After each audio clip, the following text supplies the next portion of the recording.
In our second installment, you will get to see 3 different sections. The first is a message from Dr. Roberts. The second focuses on universal design for learning, and the third section will celebrate the achievement of one of BCSC's teachers.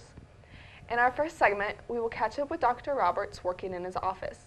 He reflects on his first few months on the job and the exciting possibility he foresees.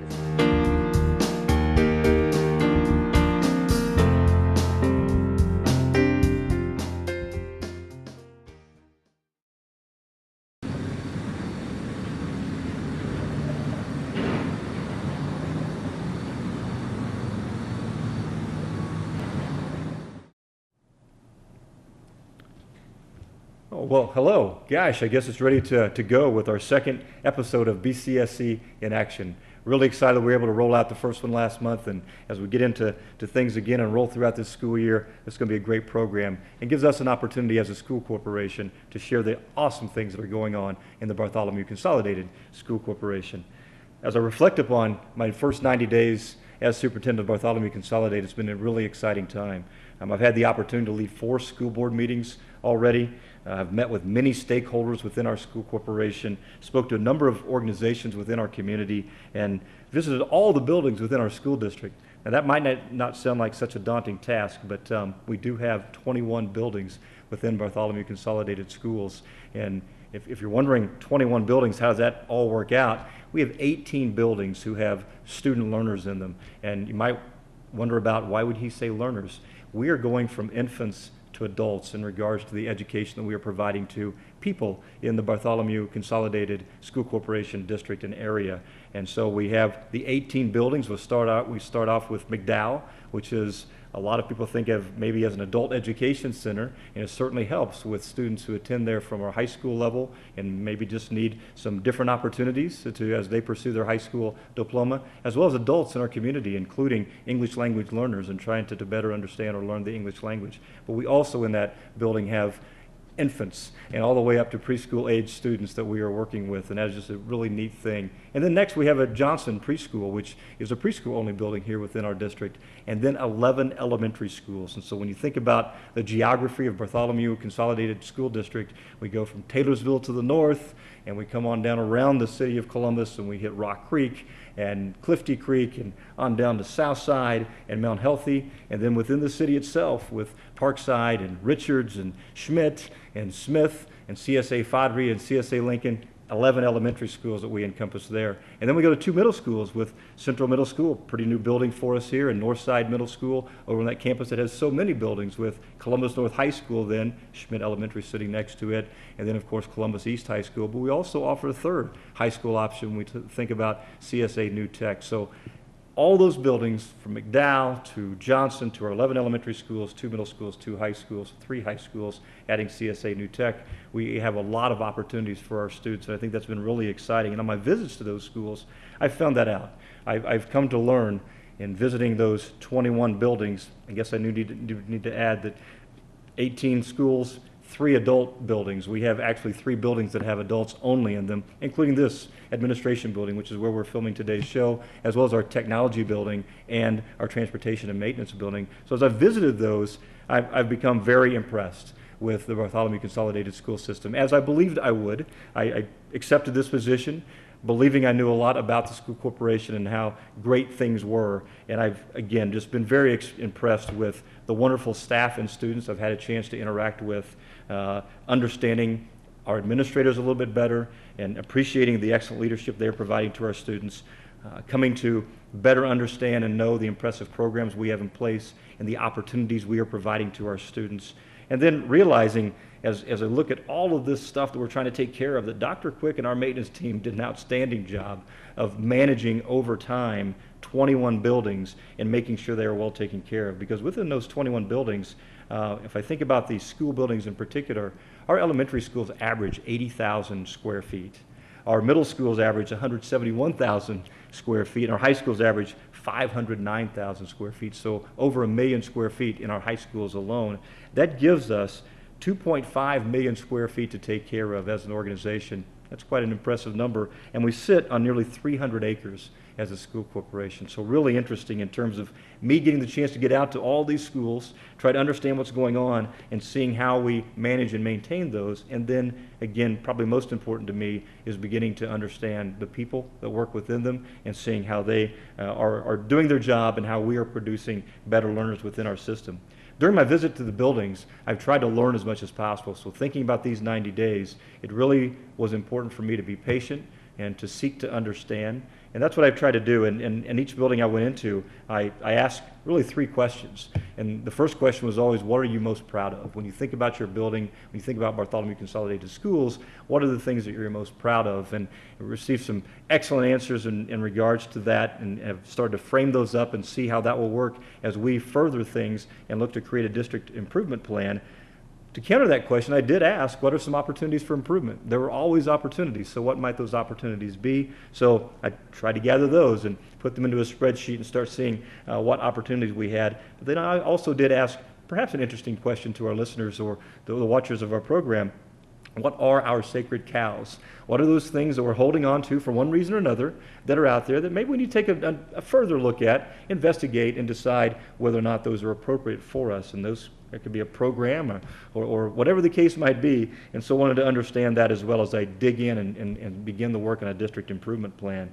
And so as I analyze those similarities and differences to the responses that I received in visiting the buildings and talking to so many people, and not only visiting the buildings, but hearing from stakeholders in our community, staff members in my building and the other adults in our school corporation, I have formulated some ideas to get us started down the path of continuous improvement, which is something I believe very strongly in. I referenced the district improvement plan, and so we'll be working on that as a district. We already have a strong mission and vision in place. We have UDL as our instructional framework. But I'm interested in getting even more specific in terms of making sure we prescribe specific outcomes, that we align our corporation so that with all those buildings I talked about, we understand the umbrella within which we work and we are producing the learners that this workforce, this community expects. The second piece is concentrating on our district and our facilities. With that many facilities, there has to be the constant effort to understand their needs and to take care of them. And so we'll be looking at what those might be. And then to understand growth and what's happening in our community. Where is the growth and how does that impact the districting of our students? Because we do have some elementary schools who are at or near capacity, and then we have some other elementary schools that have a little room for growth and we could add some students. So how do we manage that over time with, again, different buildings popping up, new homes, new residential areas? Where are they and how does that affect our districting? And then the third thing is public relations, and hopefully this show that we're putting on is evidence that we are doing we're working hard on the public relations piece to make sure that our stakeholders fully understand the things that are going on here, have a chance to interact with us, but not only is this show that will be coming out monthly, but also social media. And I know we have a lot of people paying attention to this show that follow Facebook, Twitter, other social media sites perhaps. Those are the 2 we're focusing on right now. So I would invite those paying attention to seek out our Facebook page, make sure and like that, and just type in Bartholomew Consolidated School Corporation. You'll find that easily enough. And then follow us on Twitter as well. And Twitter, our Twitter handle is @BCSC Indiana. And so follow us there. We'll be trying to share news as quickly as possible that's going on within our school corporation. We'll do a lot of retweeting of things that are happening in the buildings as something comes out about a student or a staff member. We want to make sure and celebrate that. So we'll get that information out. And perhaps most importantly, or at least to some they will think it's most important, is the first source of school closing and delay information will be that Facebook and Twitter feed. So we are making those tough decisions. I hope we have 0 of those decisions to make this year. But as we're making them, we will be sending that information on Facebook and Twitter. So please like or follow those pages. As I start to wrap up here, and I think about moving forward, I do want to leave with a message that as a school corporation, we are interested in being great. And we want to be a choice organization, and that when people are thinking about where do I send my children to school, because there are many, many options, we want them to say it's Bartholomew Consolidated because they can provide the best options, opportunities, and growth potential for my child. So we want that to be the first.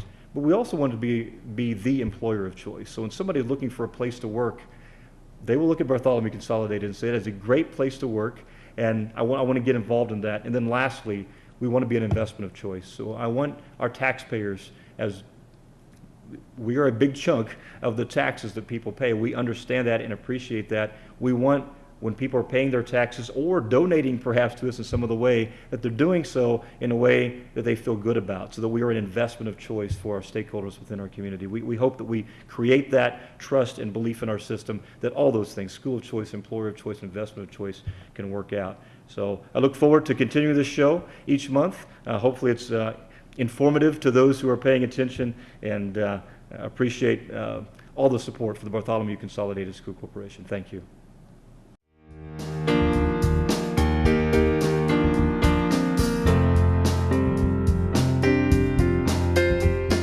In our second segment, we learn more about Universal Design for Learning, or UDL, and see what it looks like in action through the efforts of some of BCSC's talented teachers. BCSC's journey into UDL implementation began well over a decade ago.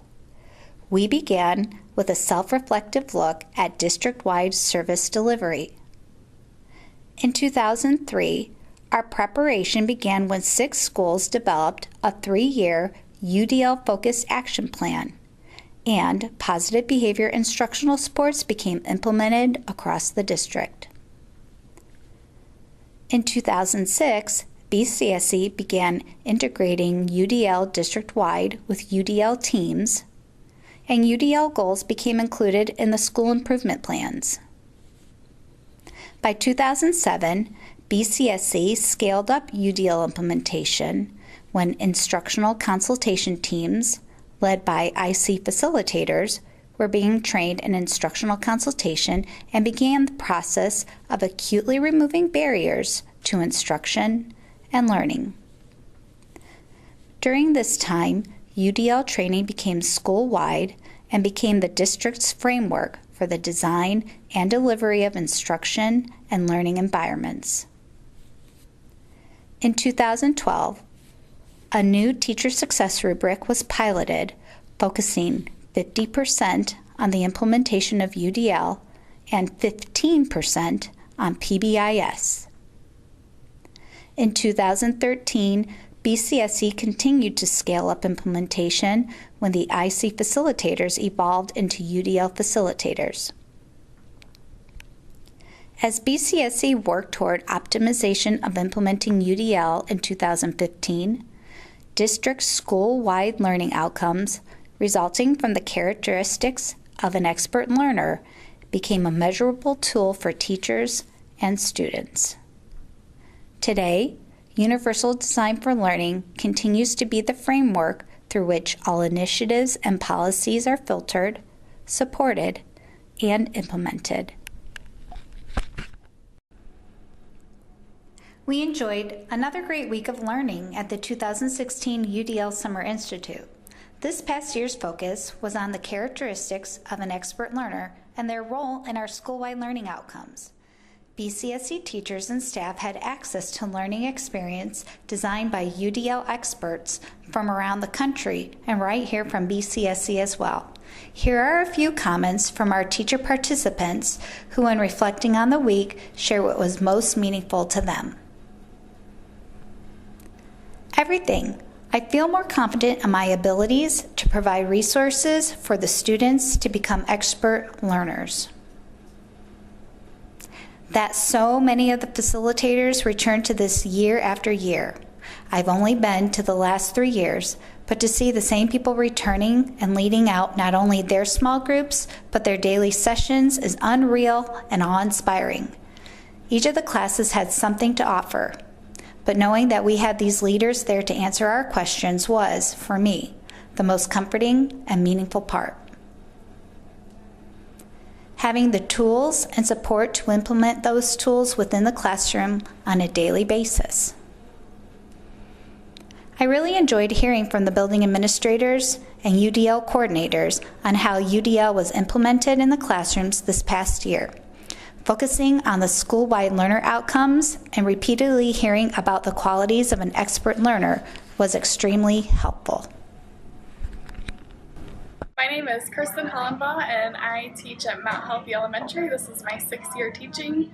I have attended the UDL Summer Institute the past 4 summers, and one thing that I really enjoyed about it was collaborating with other teachers and getting to hear educators from around the country, such as Katie Novak, John Mundorf, and Liz Bergquist. If you haven't attended the Summer Institute before, you should attend for the great experience to learn more about UDL and how to implement it in your classroom, and other ideas on how to create engagement and expert learners in your classroom. Hi, I'm Corey Williams, and I've been a teacher for 12 years. I currently teach at Northside Middle School. I've attended the UDL Summer Institute the past 2 summers. I've really appreciated the opportunity to expand my knowledge and practice of UDL in the classroom, mainly through the chance to collaborate with my colleagues. Through attending various sessions, every year I've left with lots of new resources and ideas that have really energized me for the new school year and given me things that I can directly take back to my classroom to utilize. I would strongly encourage anyone who hasn't attended the UDL Summer Institute to attend. The time spent with colleagues is invaluable in terms of planning, coming up with ideas, bouncing things off of each other that we don't get during this school year. Hi, I'm Caleb Pruitt. I teach 7th grade literature at Northside Middle School, and this is my 3rd year in the district. The UDL Summer Institute was an amazing opportunity for me to go the first year and just figure out what I needed to do to bring UDL into my classroom. But I had the opportunity to go last summer after I had been in the room for a few years, and it was a great chance for me to hone my craft a little bit, to figure out how to make English literature a more real-world application, and to really take what we're doing in class and break it outside of the walls of the school in that UDL frame of mind. And it was just such a great opportunity to give the students something they could use in a way they could use it in an approachable manner, to have the voices of all the facilitators there and my coworkers there to help get me there. It was wonderful. If you haven't gone, I highly recommend it, because the collaboration you get, the opportunity to speak with the facilitators from all around the country, it's just irreplaceable, and you don't get that anywhere else, especially for free. And if we think about it a little bit more pragmatically, it gives you a ton of growth points for your teacher licensure, so there's no reason really not to go, even if it's just for the growth points. Hi, I'm Jennifer Cepeda, and this is my 16th year teaching, my first year here at Central, and I was lucky enough to be able to attend the UDL Summer Institute this past July, and it was a really, really great opportunity for me to get to go to it, because it gave me the tools that I need to help my students become expert learners, so that I know that when they leave me in June to go on to the 8th grade and the 9th grade and the high school, that they will have not only the knowledge to become better readers and better writers, but they're going to have the life skills that they need. They're going to be able to be successful in all areas of their lives. So if you haven't attended the conference or the Summer Institute yet, you should consider it, because it will help you also become an expert learner. And once you get back to your classroom and you start implementing it, and the kids buy into it, the UDL concept, they're excited, they're motivated to come to class. They can't wait to come in to see what you're going to do next. And so that's been the best part of it for me, is being able to remove barriers and put in scaffolding so that the kids are able to be more successful and able to become better learners.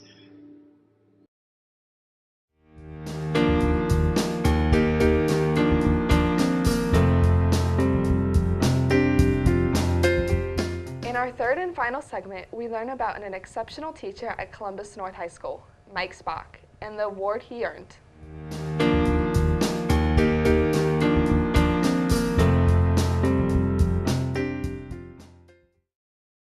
Columbus North's very own Mr. Spock has won the Presidential Award for Excellence in Mathematics and Science Technology. BNN discussed the achievement with Mr. Spock himself. Winning this award is a great honor, but it's really a challenge to me too. It challenges me to kind of share the things I'm doing and get more involved with teacher training and opportunities like that.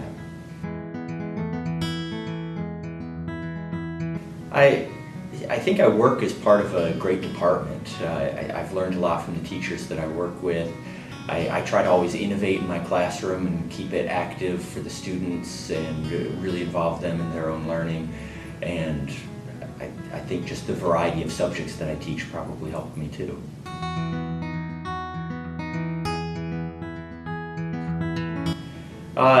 It's, as I said before, it really seemed, it kind of challenged me, I think, that I was respected in this way. It's more than I expected when I started into it. The process for getting this award involved videotaping lessons, and I had to write a 12-page paper that was more stuff than could ever fit into 12 pages, so I had to edit that down and really think about what I was doing. And when I finished the process, I found that I'd identified many things that I want to improve on. And so the process itself was valuable going through it. I think that's one of the goals that I always have, is innovating in the classroom, always improving, trying to better get students interested and excited about what we're doing, and get them connecting to what we're trying to teach them. It was when I was nominated, Mr. Nowlin had nominated me. It wasn't something that I was even thinking of, but the challenge of going through the reflection process for the award was valuable in its own right, and it's just been a thrill to go through the stages and actually win it. But it really reflects on the great teachers that I get to work with, because we share so many ideas and work together on so many things that it's really helped me out. If you see Mr. Spock in the hallway, make sure to give him a bulldog high five.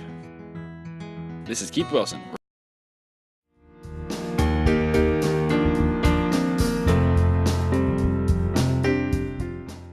We hope you have enjoyed our second installment of BCSC in Action. Continuous improvements come in different forms, whether it's planning the future of our facilities, communicating with all of our stakeholders, putting great ideas into practice, or celebrating individual successes. You can be sure that BCSC is in action. We hope you have enjoyed our show. Thanks for watching, and be sure to look for our next installment of BCSC in Action coming in December.